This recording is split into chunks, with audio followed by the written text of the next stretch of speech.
She was appointed executive vice president and provost of the entire university, serving there from 2003 to 2007. In December 2006, a really wonderful thing happened.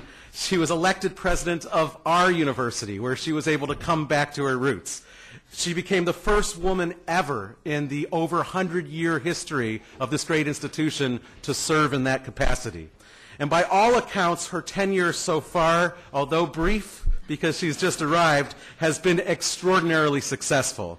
So it is quite an honor to have you, Barbara, present our welcome this morning.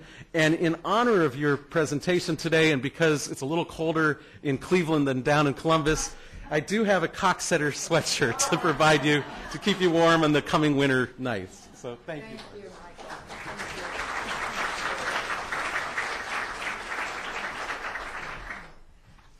Thank you, Michael, for that very kind introduction. It is both an honor and a pleasure to be here this morning to welcome all of you to the conference in commemoration of the 60th anniversary of the negotiations of the Genocide Convention.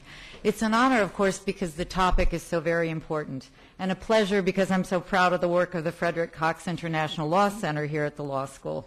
Many, if not all of you, are familiar with some of Michael's significant projects in recent years. 3 years ago, he helped train the judges and prosecutors of the Iraqi Special Tribunal, and then in 2006 led the first session to help prepare the prosecutors and the judges of the UN Cambodia Genocide Tribunal. Along the way, Michael and the law school's War Crimes program were nominated for the Nobel Peace Prize by 6 governments and by the prosecutor of an international criminal tribunal. But Case Western Reserve University's involvement does not rest on the work of a single individual.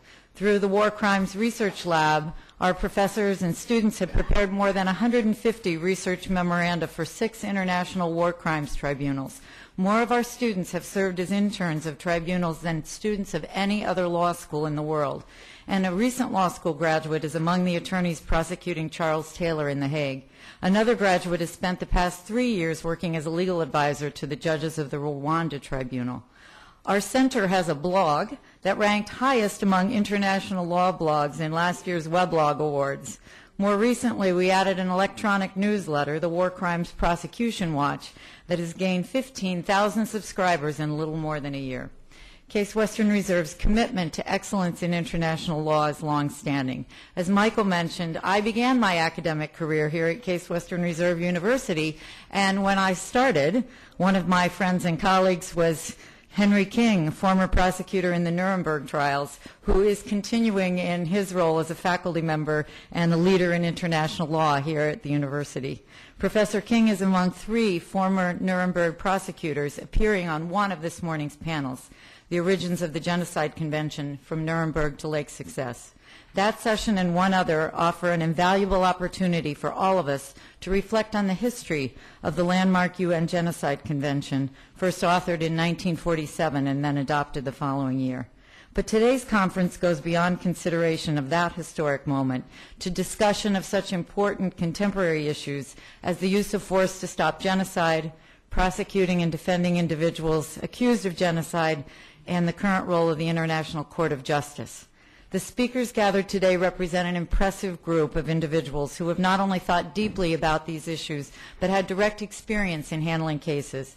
I commend Michael for the great work he did in putting this conference together and bringing it to Case Western Reserve University, and we are very proud to host this morning. Thank you very much.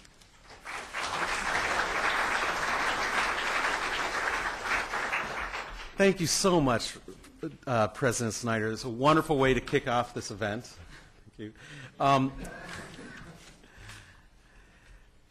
This conference is going to have a very unique format. Part of my problem is I've been going to so many conferences with the regular traditional talking head format that I've just really strived to have something different to keep myself and all of you awake. So other than the first panel, all of our panels today are either crossfire or discussion panels. And for every panel, there is 15 minutes reserved for question and answer from the audience because we know your participation is important to the success of the conference as well. The symposium has been made possible by a very generous grant from the Wolf Family Foundation. And I see some of the representatives from that foundation, Jim Wolf and his daughter Diane here today. And I just want to thank you for allowing us to be able to put this together with your support. Thank you so much, Jim.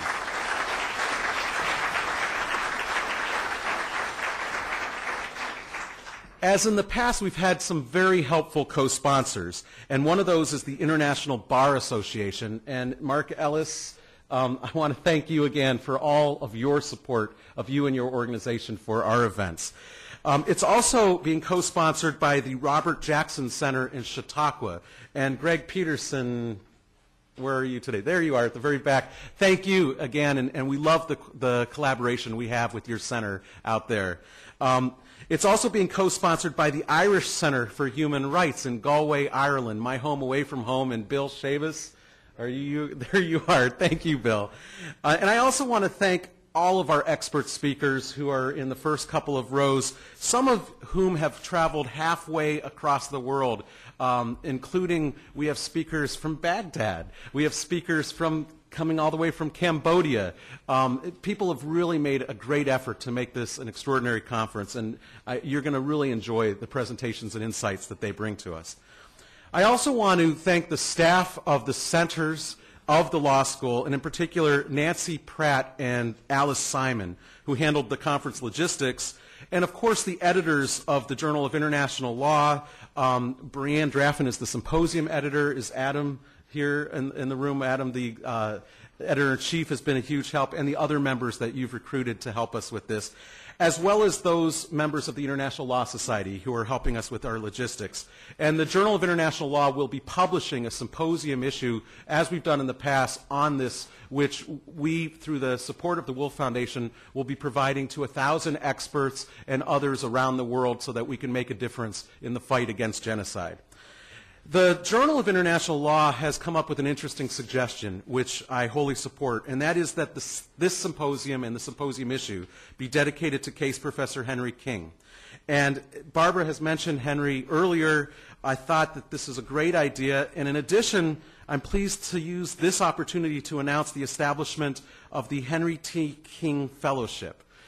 The Cox Center and the Canada-U.S. Law Institute, which Henry chairs, will fund one student to serve as Henry's research assistant on issues related to international humanitarian and criminal law, and one student to focus on your role, Henry, in Canada, U.S., and international trade law. And so in 2007 and 2008, the HTK Fellows will assemble your lifetime body of speeches and writing and prepare them for publication. And they will also assemble your work as chair of the American Bar Association, Canada Bar Association, and Barra Mexicana joint working group for the settlement of international disputes for publication.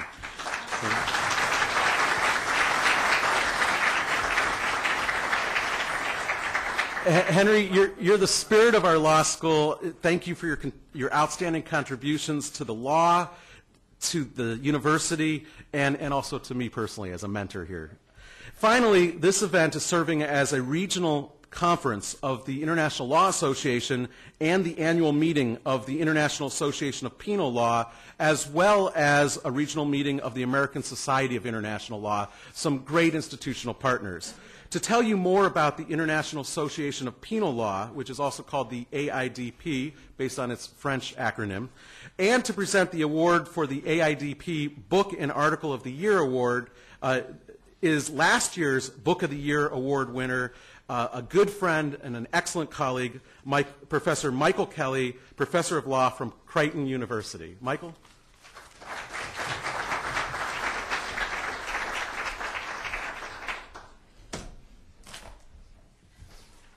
Thank you, Michael. The International Association of Penal Law has been around since 1924. It's based in Paris, and there are a lot of national chapters. The U.S. national chapter is housed here at Case, along with all the other hats that Michael wears. He's president of the International Association of Penal Law U.S. chapter.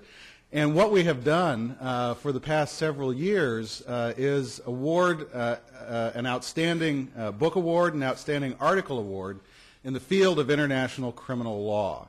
And every year there are lots of entries, but one or another tends to float to the top.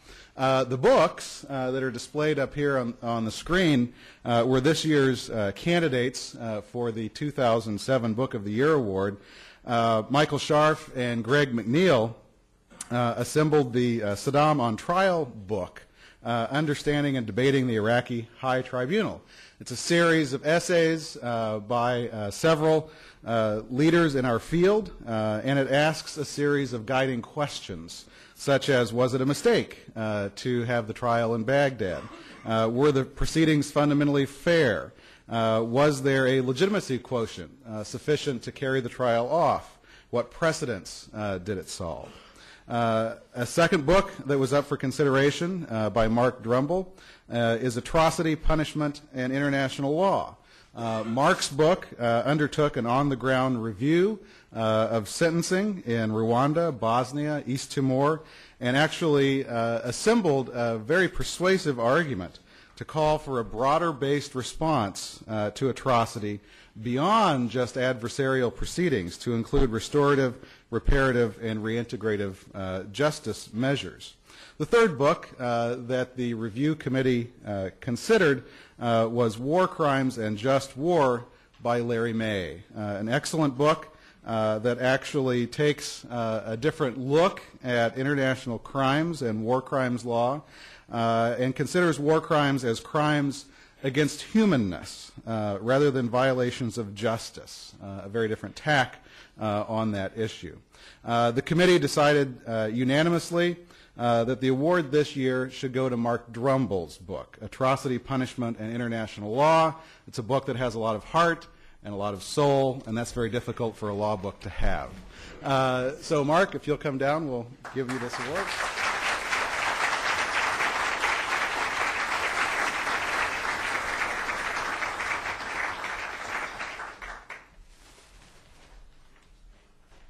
Thank you very much.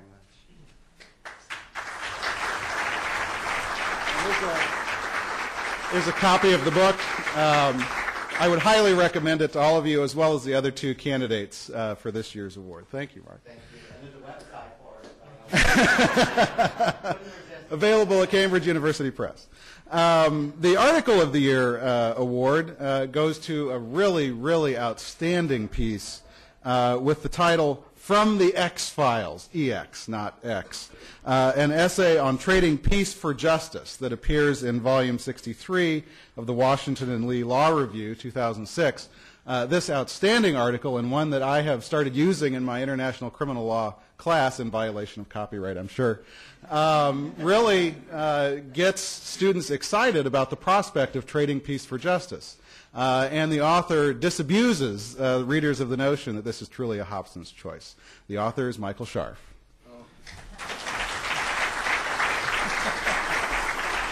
This is not a setup. And don't abuse Washington and Lee copyright. Yeah, right, okay. Yeah, that's right. That's right. The final thing I want to do before I turn the program back over to Michael is make you aware of the International Association of Penal Law's activities here in the U.S. chapter and encourage you to consider joining. One of the things that we have undertaken at the U.S. National Chapter is a blog. And we rolled this out earlier this year. We have 8 full-time bloggers, but we also welcome guest bloggers. It has quickly become one of the most frequently used blogs for international criminal law among American academics. And we hope to push this further into the international realm as well. If you are interested in joining the U.S. National Chapter of AIDP, there are membership forms in the lobby. There's a very modest fee that I'm sure you can get your dean to pay for annual membership. And you can join us on the internet, and then hopefully see you again next year at our annual conference, same time, same place, I assume. Thank you, Michael.